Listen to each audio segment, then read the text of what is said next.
Sejarah orang Sunda, biar kita tahu siapa kita. Sejarah Sunda written by New Kasep Wednesday, 28 Februari 2007 pukul 13.59. Kata Sunda artinya bagus, baik, putih, bersih, cemerlang, segala sesuatu yang mengandung unsur kebaikan.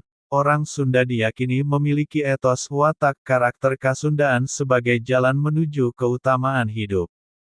Watak karakter Sunda yang dimaksud adalah cager, sehat, bager, baik, bener, benar, singer, mawas diri, dan pinter, pandai, cerdas, yang sudah ada sejak zaman Salakanagara tahun 150 sampai ke Sumedang Larang abad ke-17, telah membawa kemakmuran dan kesejahteraan lebih dari 1000 tahun. Sunda merupakan kebudayaan masyarakat yang tinggal di wilayah barat Pulau Jawa. Dengan berjalannya waktu telah tersebar ke berbagai penjuru dunia. Sebagai suatu suku, bangsa Sunda merupakan cikal bakal berdirinya peradaban di Nusantara, dimulai dengan berdirinya kerajaan tertua di Indonesia, yakni Kerajaan Salakanagara dan Tarumanegara sampai ke Galuh, Pakuan Pajajaran, dan Sumedang Larang. Kerajaan Sunda merupakan kerajaan yang cinta damai, selama pemerintahannya tidak melakukan ekspansi untuk memperluas wilayah kekuasaannya. Keturunan kerajaan Sunda telah melahirkan kerajaan-kerajaan besar di Nusantara, di antaranya Kerajaan Sriwijaya, Kerajaan Majapahit, Kerajaan Mataram, Kerajaan Cirebon, Kerajaan Banten, Del. Kronologi sejarah Kerajaan Sunda. Kerajaan Sunda, 669-1579 menurut naskah Wangsakerta merupakan kerajaan yang berdiri menggantikan Kerajaan Tarumanagara. Kerajaan Sunda didirikan oleh Tarusbawa pada tahun 591 Caka Sunda, 669 Menurut sumber sejarah primer yang berasal dari abad ke-16, kerajaan ini merupakan suatu kerajaan yang meliputi wilayah yang sekarang menjadi Provinsi Banten, Jakarta, Provinsi Jawa Barat, dan bagian barat Provinsi Jawa Tengah. Berdasarkan naskah kuno primer Bujangga Manik, yang menceritakan perjalanan Bujangga Manik, seorang pendeta Hindu Sunda yang mengunjungi tempat-tempat suci agama Hindu di Pulau Jawa dan Bali pada awal abad ke-16 bersambung, yang saat ini disimpan pada Perpustakaan Bodleian, Oxford University, Inggris sejak tahun 1627. Batas kerajaan Sunda di sebelah timur adalah Cipamali, Sungai Pamali, sekarang disebut sebagai Kali Brebes, dan Ciserayu, yang saat ini disebut Kali Serayu, di Provinsi Jawa Tengah. Tome Pires, 1513 dalam catatan perjalanannya, Suma Oriental tahun 1513 sampai tahun 1515 menyebutkan batas wilayah kerajaan Sunda di sebelah timur sebagai berikut, sementara orang menegaskan bahwa kerajaan Sunda meliputi setengah Pulau Jawa. Sebagian orang lainnya berkata bahwa kerajaan Sunda mencakup sepertiga Pulau Jawa ditambah seperdelapannya lagi. Katanya, keliling Pulau Sunda 300 legoa. Ujungnya adalah Cimanuk. Menurut naskah Wangsakerta, wilayah kerajaan Sunda mencakup juga daerah yang saat ini menjadi Provinsi Lampung melalui pernikahan antara keluarga kerajaan Sunda dan Lampung. Lampung dipisahkan dari bagian lain kerajaan Sunda oleh Selat Sunda. Hubungan kerajaan Sunda dengan Eropa. Kerajaan Sunda sudah lama menjalin hubungan dagang dengan bangsa Eropa seperti Inggris, Perancis, dan Portugis. Kerajaan Sunda malah pernah menjalin hubungan politik dengan bangsa Portugis. Dalam tahun 1522, Kerajaan Sunda menandatangani perjanjian Sunda-Portugis yang membolehkan orang Portugis membangun benteng dan gudang di pelabuhan Sunda Kelapa. Sebagai imbalannya, Portugis diharuskan memberi bantuan militer kepada kerajaan Sunda dalam menghadapi serangan dari Demak dan Cirebon, yang memisahkan diri dari kerajaan Sunda. Sejarah sebelum berdiri sebagai kerajaan yang mandiri, Sunda merupakan bagian dari Tarumanagara.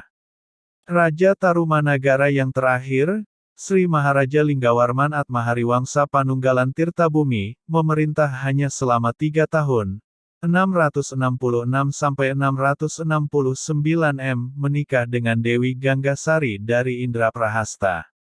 Dari Ganggasari, beliau memiliki dua anak, yang keduanya perempuan. Dewi Manasi, putri sulungnya, menikah dengan Tarusbawa dari Sunda, sedangkan yang kedua, Soba Kancana, menikah dengan Dapuntahyang Srijanayasa, yang selanjutnya mendirikan Kerajaan Sriwijaya. Setelah Linggawarman meninggal, kekuasaan Tarumanagara turun kepada menantunya, Tarusbawa.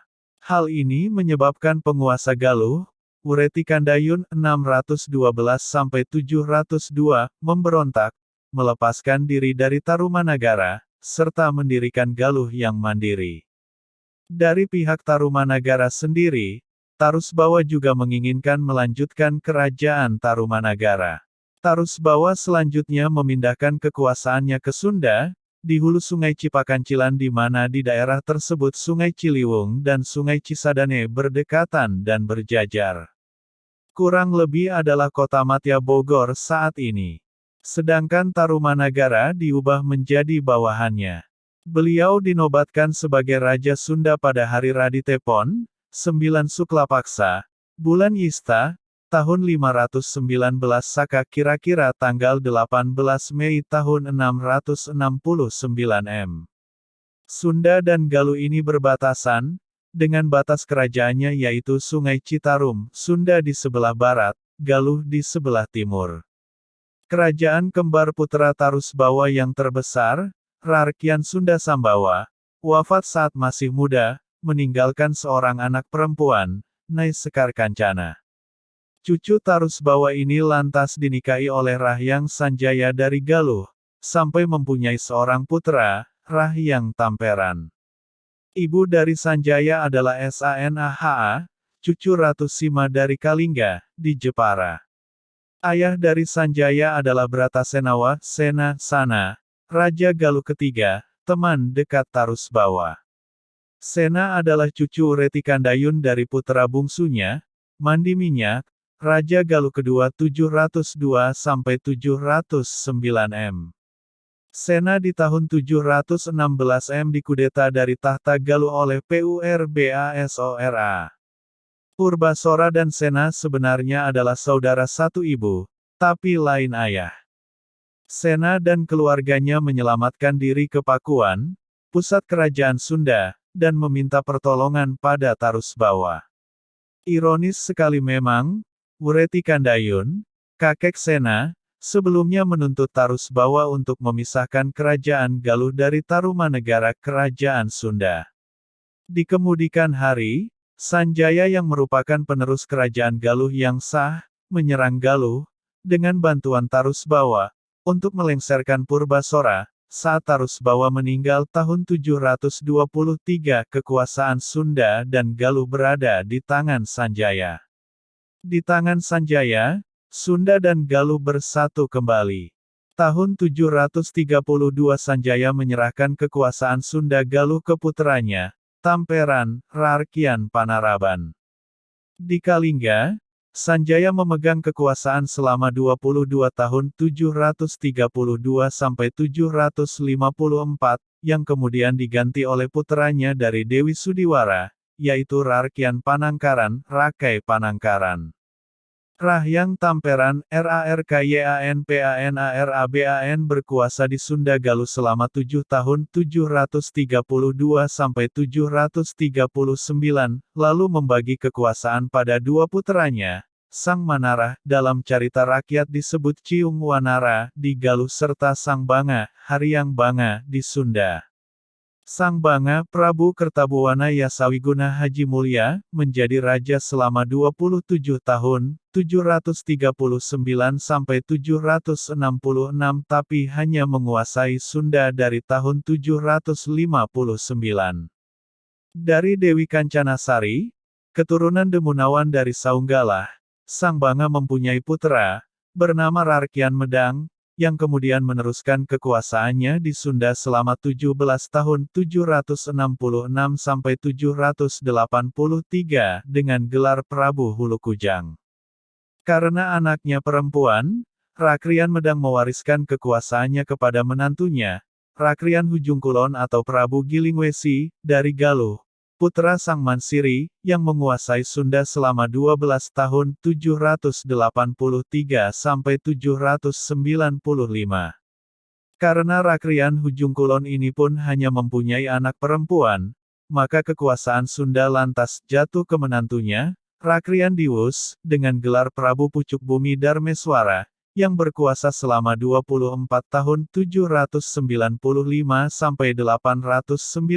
dari Rakrian Diwus. Kekuasaan Sunda jatuh ke putranya, Rakrian Wuwus, yang menikah dengan putra dari Sang Welengan, Raja Galuh. 806–813.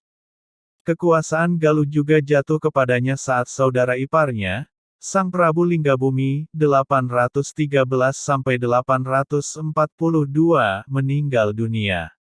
Kekuasaan Sunda Galuh dipegang oleh Rakrian Wuwus, dengan gelar Prabu Gajah Kulon, sampai ia wafat tahun 891. Sepeninggal Rakrian Wuwus, kekuasaan Sunda Galuh jatuh ke adik iparnya dari Galuh, Arya Kadatuan. Hanya saja, karena tidak disukai oleh para pembesar dari Sunda, ia dibunuh tahun 895, sedangkan kekuasaannya diturunkan ke putranya, Rakrian Windusakti.